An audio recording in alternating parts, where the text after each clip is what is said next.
Thank you, Bob. Hey, everyone. Just want to say thank you so much. First, I want to say, Bob, don't feel bad. You know, I worked with Melina for 7 years on CSI New York, and I couldn't get her name right either.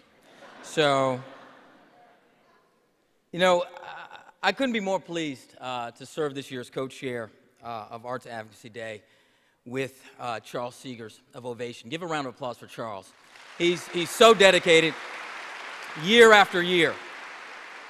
And as Bob said, you know, hundreds of us tomorrow are going to go to Capitol Hill, and we're going to present a unified vision to Congress on a range of important issues in terms of policy that impact all of us in terms of arts and arts education in this country. I myself have a foundation called the Manifest Your Destiny Foundation, where we work directly with 8th graders transitioning into high school with an attempt to deal with the dropout crisis.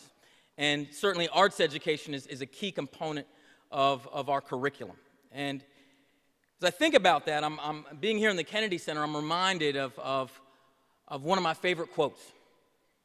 In this case, it was from Bobby Kennedy, where he said, "The future does not belong to those who are fearful of bold projects and new ideas, but rather the future belongs to those who can blend passion, reason, and courage into a personal commitment to the great ideals and enterprises of American society." And to me, those words, passion, reason, and courage, represent what we're fighting for when we talk about the arts and what's best in America. Passion. There's no artist, and if you are an artist or you know an artist uses passion to create their art and to create something that can live beyond them, create legacy. Reason, which means to me critical thinking skills, the idea of linking thought and creativity, something that we need in America's workforce today more than ever. And true innovators have been taught art through their process. And finally, the word courage.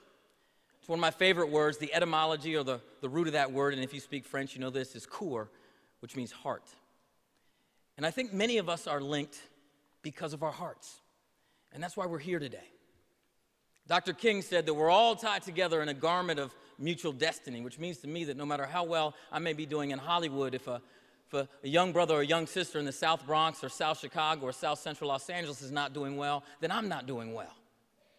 And what I'm dedicated to do is to make sure that I make our representatives realize that the only reason I could be one of the few people who ever went to an Ivy League school and let alone went to Harvard Law School and got a graduate degree from my public school, the only reason why I was able to come out of that public education system is because I went to a public school and had a public school district that was dedicated to funding the arts. I had painting.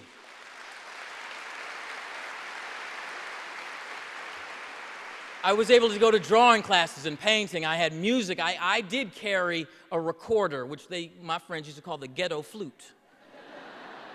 The ghetto flute. But that's arts education. I took a theater class and it changed my life. I was then able to go to Brown University, the first person from my high school to go to Brown. And I took another theater class there, and I continued. But I didn't know if I wanted to be an actor or not. Went to Harvard Law School and then the Kennedy School of Government, but I joined a repertory company in Boston while I was there. And you see, the introduction of art is what's critical. And the fact that we have 20% less funding for arts education over the past 10 years is deplorable when we should be pouring more money into arts education funding. We know the data shows us that $1 spent pays back $8. It's smart policy. So let's go there tomorrow and let the Hill know that we're all tied together in this garment of mutual destiny. And I couldn't be more proud to be working with this group of people. Thank you so much.